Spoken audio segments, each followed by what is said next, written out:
कमरे का वातावरण बाहर के मौसम की तरह ही गर्म था। मेरी बहू अलीशा द्वारा लिया गया एक फैसला मुझे बिल्कुल नागवार गुजरा था। मैं इस बात से ज़्यादा नाराज़ थी कि मेरे बेटे की भी इसमें मूल सहमति थी। ऐसा नहीं था कि मैं पुरानी विचारधारा की कोई कड़क सास थी, परंतु बात ही कुछ ऐसी थी कि आधुनिक विचारधारा तथा स्त्री स्वतंत्रता का हिमायती मेरा मन मान ही नहीं पा रहा था। मम्मी, आप समझ नहीं रही हैं। मैं नहीं समझ रही हूँ, ये सही कह रही हो तुम। मुझे ये समझ नहीं आ रहा कि तुम्हें अकेले ही क्यों घूमने जाना है। अनुराग नहीं जाना चाहता तो अगले महीने नेहा और अपनी बाकी दोस्तों के साथ चली जाना।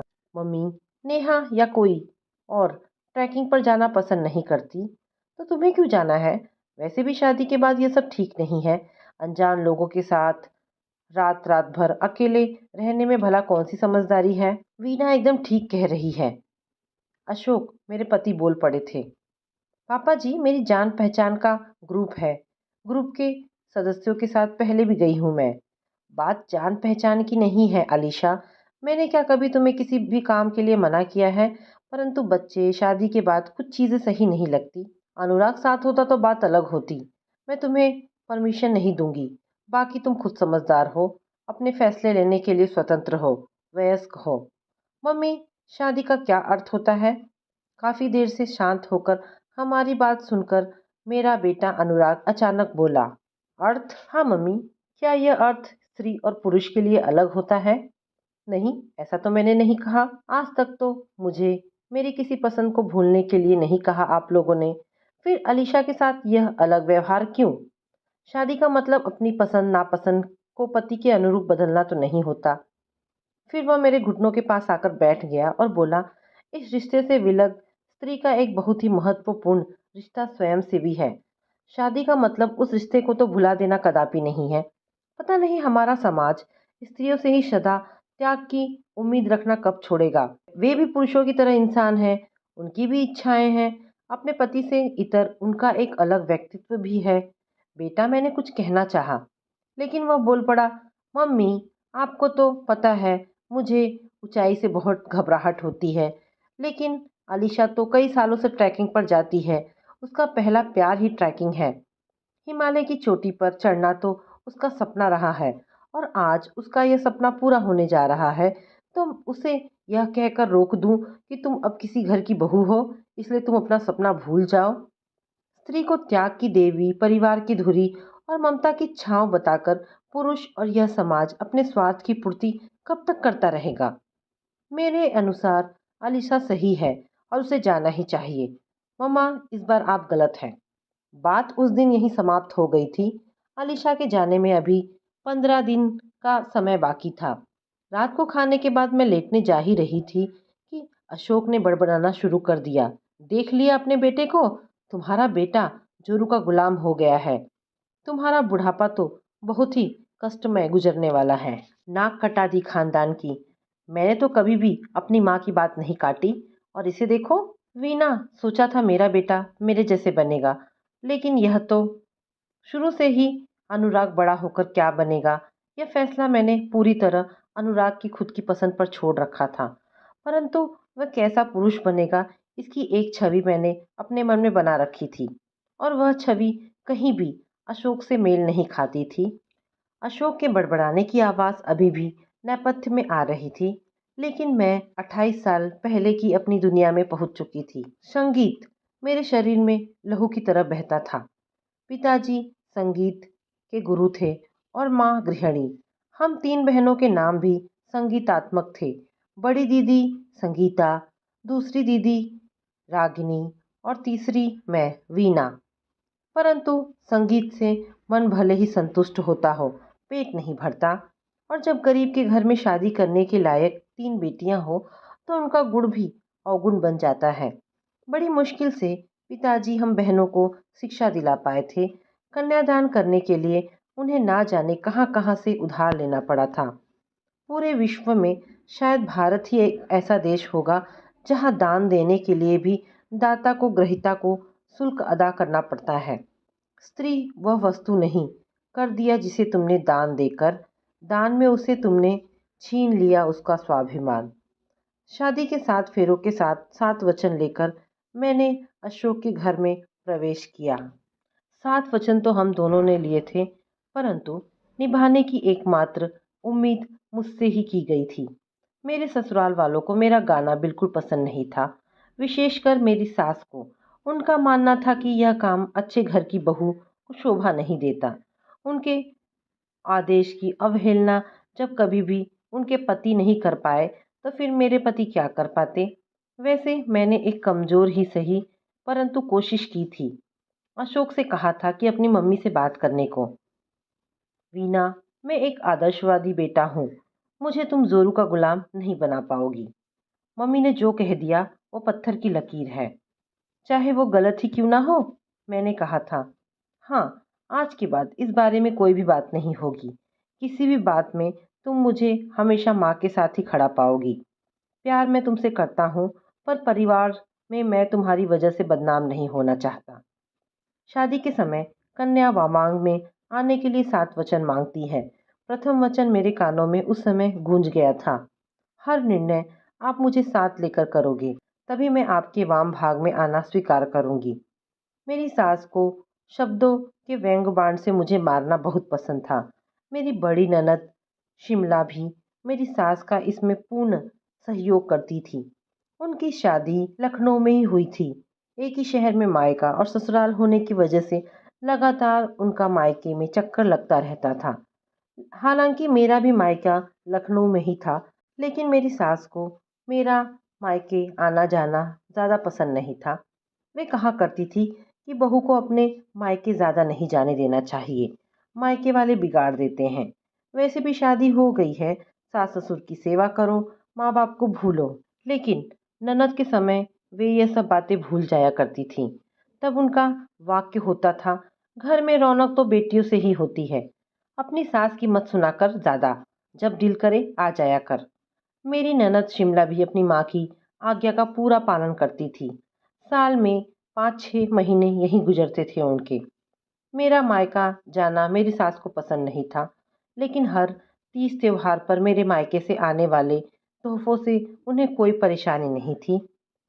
अरे सुधीर जी, आप इतना सब क्यों ले आते हैं?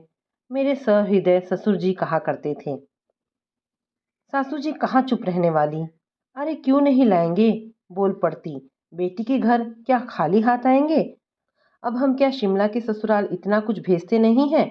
इनकी उतनी औकात तो नहीं है, पर जो लाए हैं, यह सुनकर मैं कट के रह जाती।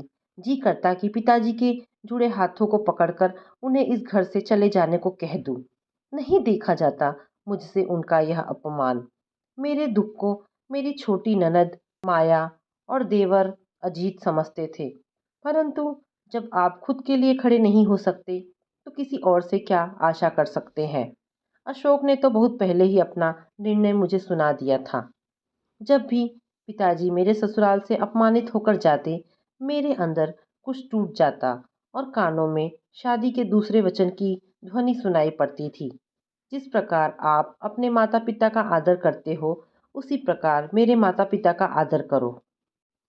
जब अशोक का तबादला दिल्ली हुआ, तब पहली बार मेरे ससुर अपनी पत्नी के खिलाफ बोले थे। रमा, जाने दो वीना को, अशोक के साथ अपनी गृहस्थी संभालेगी और तुम्हें अशोक के खाने पीने की चिंता भी नहीं रहेगी। अरे वाह मम्मी, पापा को तो भाभी की बड़ी चिंता है। शिमला ने ताना मारा था। जिसे जहाँ जाना है जाए, मुझे तो सारी उम्र रोटियां ही बेलनी है। सासू माँ बड़बड़ाती रहीं।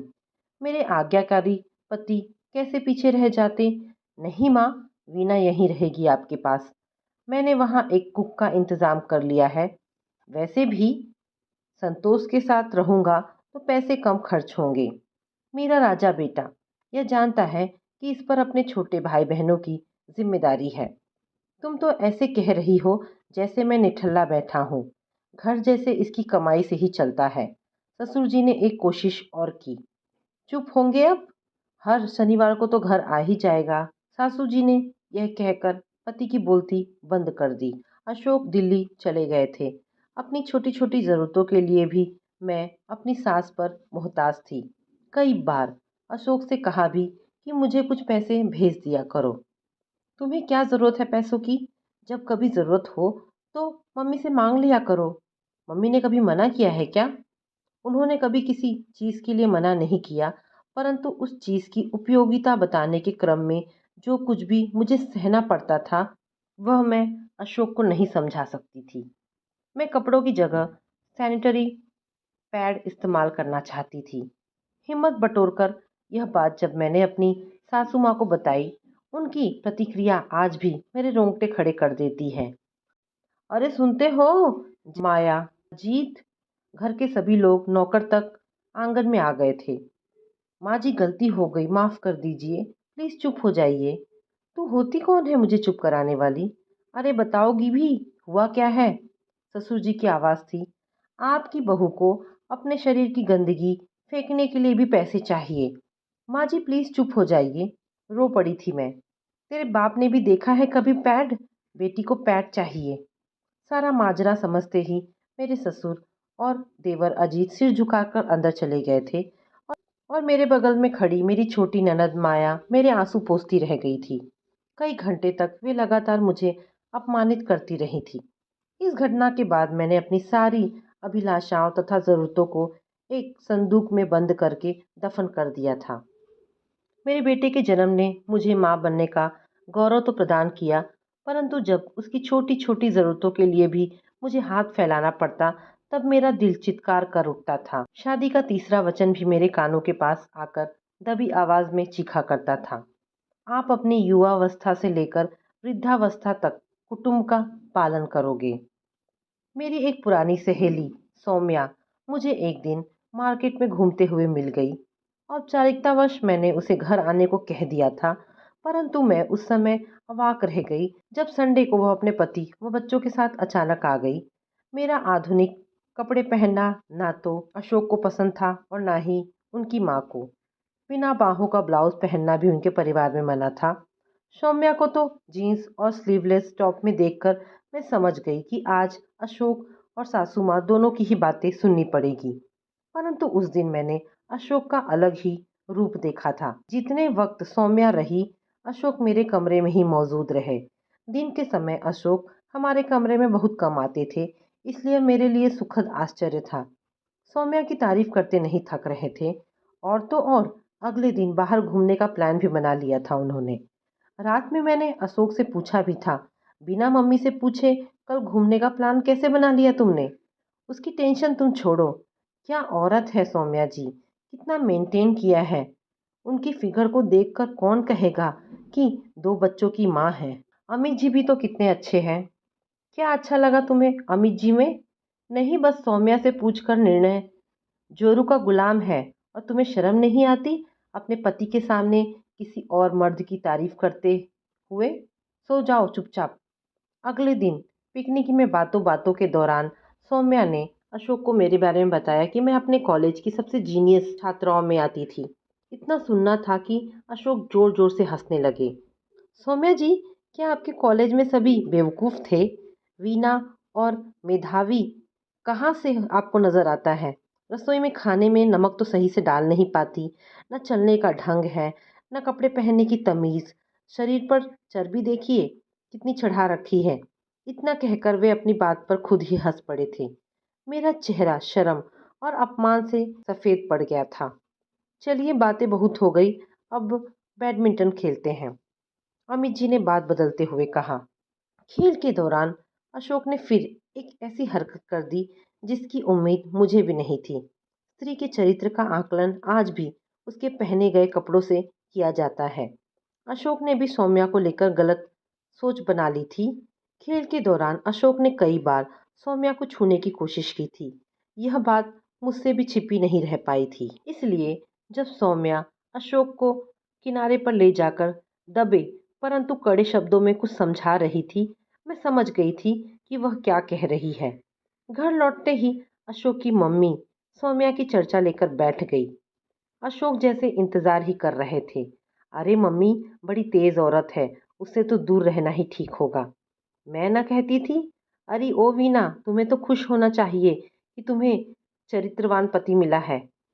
दिल कर रहा था कि चरित्रवान बेटे की झाड़ खाने की बात मम्मी को बता दूं, परंतु कह नहीं पाई। शादी के वचन फिर कानों के पास आकर चुगली करने लगे। मैं अपनी सहेलियों के साथ या अन्य स्त्रियों के साथ बैठी हूँ। आप मेरा अपमान ना करें। आप दूसरी स्त्रियों को माँ समान समझें और मुझ पर क्रोध ना करें। अनुराग को मैंने सदा प्रश्न करना सिखाया था।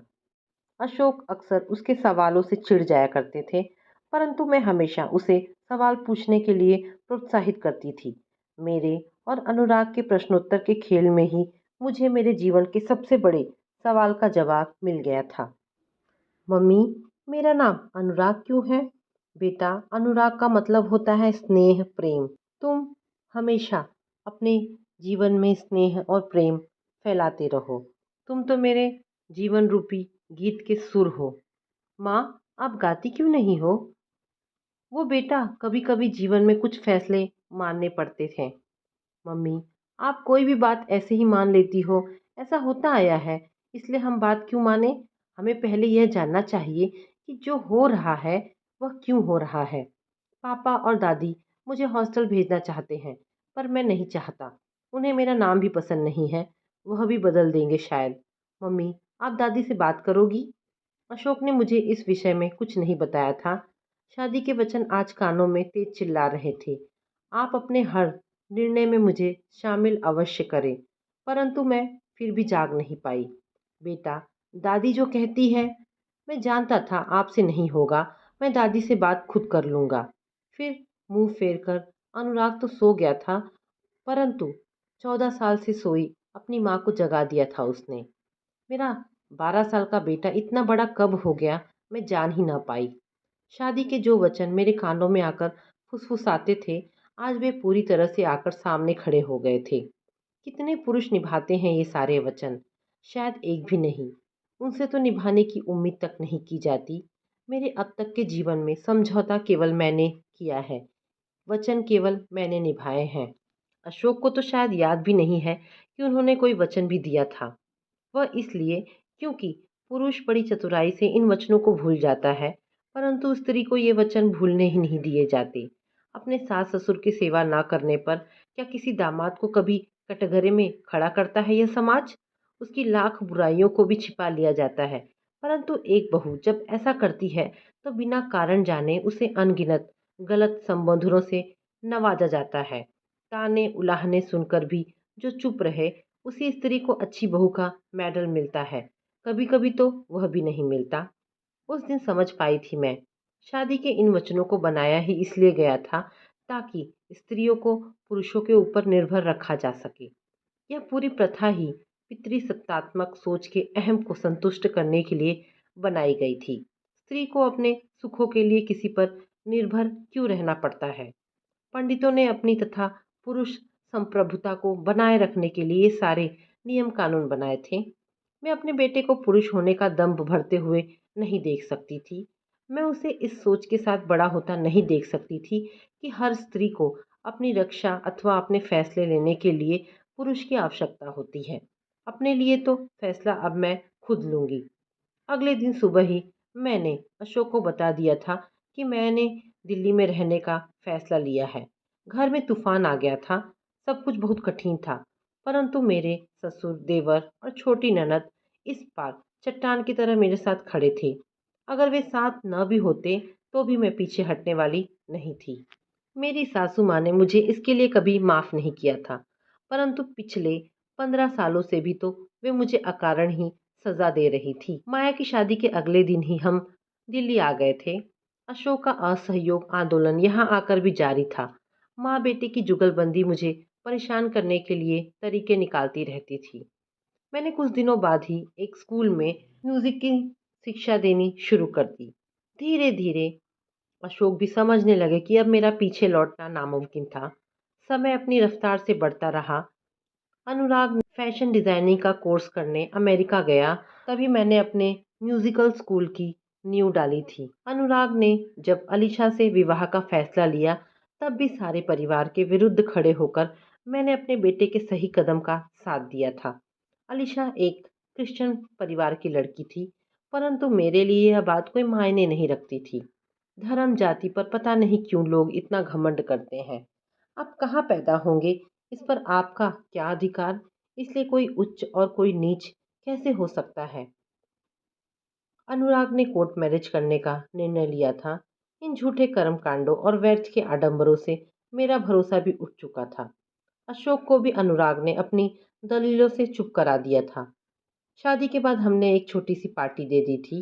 जब सारी उम्र मैंने अनुराग को सही का साथ देना सिखाया, फिर आज जब वह अलीशा का साथ दे रहा है, तो मुझे बुरा क्यों लगा? हर सवाल का यही प्रतिवचन दिया था उसने। मैं भी जानती थी कि अलीशा और अनुराग सही हैं। क्या अपने बेटे को मुझे अलीशा के साथ बांटना असहनीय लग रहा है? क्या मुझे उसका अलीशा को सही और मुझे गलत कहना तकलीफ दे रहा है? नहीं, शायद अपनी कल्पना को यथार्थ रूप में देखकर मैं अभिभूत हो गई हूँ। अनुराग मेरी कल्पना का ही तो मूर्त रूप है। मम्मी, अंदर आ सकता हूँ? अनुराग की आवाज़ मुझे वर्तमान में खींच लाई थी। हाँ बेटा, आ जाओ, अंदर आ जाओ।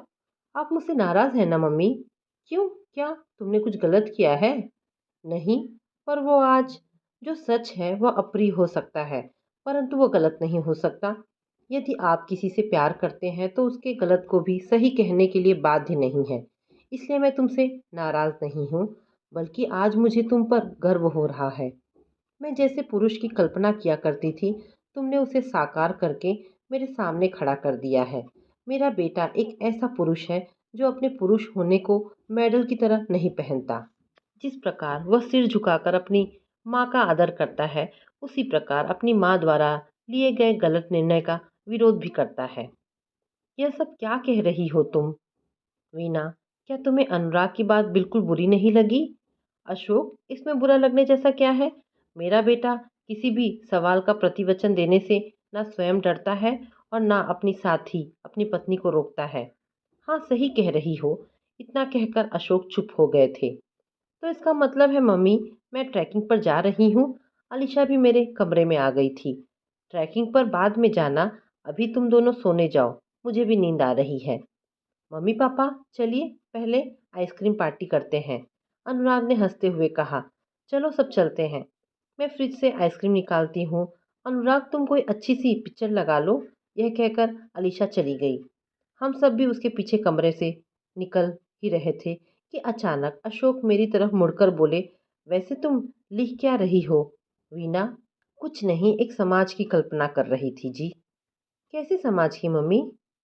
मैं तो बस एक ऐसे समाज की कल्पना करती हूँ जहाँ बेटे के जन्म पर अभिमान ना हो, बेटी का कहीं दान ना हो, मानवता के धर्म का हो नमन, सत्य कथन पर न लगे ग्रहण, रिश्ते निभे बिना लिए वचन, हर प्रश्न को मिले प्रतिवचन।